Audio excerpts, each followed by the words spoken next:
ਵੇਖਦੇ ਰਹੋ ਲੱਗਣ ਰੁਕਣ ਨਾ ਹਾਂਜੀ ਤੇਰੇ ਕੋਈ ਸਿੱਧੀਆਂ ਆਉਂਦੀਆਂ ਯੋ ਤੇ ਮੱਝਾਂ ਮਸਾਂ ਬਲਾਈਆਂ ਨੇ ਆਉਂਦੀਆਂ ਰੋਡ ਚਾਰੀਆਂ 20 ਮੱਝਾਂ ਨੇ ਕੁੜੀ ਯੋ ਆ ਗਈਆਂ ਨੇ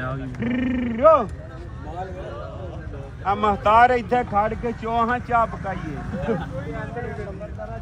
ਨਾਲ ਖੱਚਾ ਵੀ ਮਾਰਦਾ ਹੈ ਨਾ ਮਾਲ ਹੈ ਕਿਦਾ ਥੋੜੇ ਪਿਛਾ ਹਟ ਜਾਓ ਨਾ ਇੰਜ ਕਦੀ ਮਾਲ ਤਾਂ ਸਕੂਟਰ ਸਾਡੇ ਕਰੋ ਸਕੂਟਰ ਸਾਡੇ ਚੜ ਜਾਂਦੀਆਂ ਹੁਣ ਕੋਈ ਨਾ ਮਸਲਾ ਚੜ ਗਈਆਂ ਨੇ ਭਾਈ ਆ ਵਿਚਾਰਿਆਂ ਦੀਆਂ ਬਚ ਗਈਆਂ ਨੇ ਜਿਹਦੀਆਂ ਆ ਦੂਜੀਆਂ ਵੀ ਆ ਗਈਆਂ ਭਾਈ ਇਹ ਗੱਲ ਆਵਾਜ਼ ਮਾਰਦੇ ਰਹੋ ਯਾਰ ਦੁਨੀਆ ਨੂੰ ਭਾਈ ਸਾਈਡ ਮਾਰੋ ਸਾਈਡ ਮਾਰੋ ਇੱਥੇ ਹੋ ਜਾ ਚਾਰ ਜਮਾ ਕੁਝ ਵੀ ਨਹੀਂ ਹੁੰਦਾ ਹੁਣ ਚੜ ਗਈਆਂ ਯੋ ਉੱਪਰਾਂ ਪੈੜੇ ਹਲ ਜਾਣ ਦਿਓ ਉਹ ਪਾਇਆ ਲੱਲਾ ਕਰੋ ਉਸ ਤਰ੍ਹਾਂ ਝੋਟੀਆਂ ਨੇ ਝੋਟੀਆਂ ਯੋ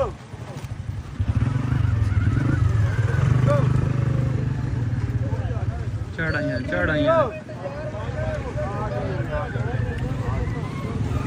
ਯੋ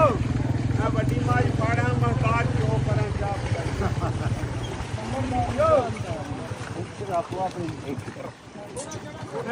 ਚੜਨ ਦਿਓ ਨੇ ਉਤਾਂ ਲੈਰੀਆਂ ਨਹੀਂ ਚਾੜਦੇ ਹਾਂਜੀ ਹੋ ਜਾ ਡੰਗਰ ਸਾਹ ਚੜਨੇ ਚੜ ਸ਼ੁਕਰ ਕੀਤਾ ਖਾ ਅੱਲਾਹ ਪਿਆ ਉਹ ਪਿਛਲੀਆਂ ਨੇ ਪਰ ਕਿੱਥੋਂ ਰੋੜ ਕੇ ਆਈਆਂ ਨੇ ਆ ਗਈਆਂ ਨੇ ਰਾਹ ਦਿਓ ਆ ਰਾਹ ਦੇ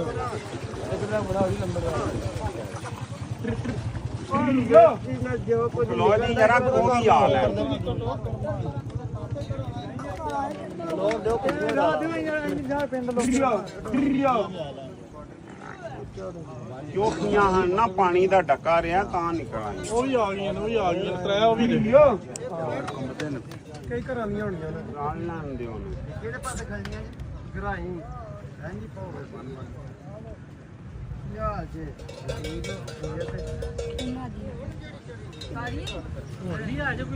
ਡੰਗਰ ਕੋ ਜੋ ਮੁੜੇ ਲੈ ਕੇ ਨੇ ਕੋਈ ਥੱਲੇ ਰੋੜੀਆਂ ਨੇ ਗਾਈ ਡੰਗਰ ਕੁੱਤੇ ਕੋਟ ਖੜੇ ਨੇ ਆਹੋ ਲੈ ਕੇ ਗਏ ਨੇ ਖੜੇ ਚਲੋ ਲੈ ਕੇ ਅੱਗੇ ਮੁੜੇ ਨਿਕਲੇ ਨੇ ਅੱਗੂ ਰਾਲ ਗਏ ਨੇ ਜੀ ਗੇਟ ਲਾ ਕੇ ਥੱਲੇ ਪੈ ਗਏ ਉਹ ਮੈਂ ਹੀ ਇਹ ਵੀ ਨਿਕਲ ਆਈਆਂ ਜੀ ਮੈਂ ਬੰਨ ਨੇੜੇ ਹੀ ਜਾਂਦਾ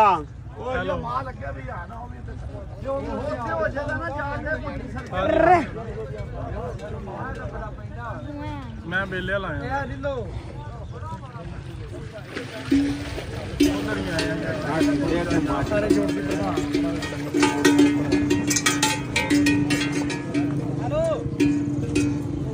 ਇੱਥੇ ਸਿਗਨਲ ਕੋਣੀ ਬਾਅਦ ਦੱਸਦਾ ਇੱਥੇ ਸਿਗਨਲ ਨਹੀਂ ਹੈ ਆਵਾਜ਼ ਹੀ ਮੈਨੂੰ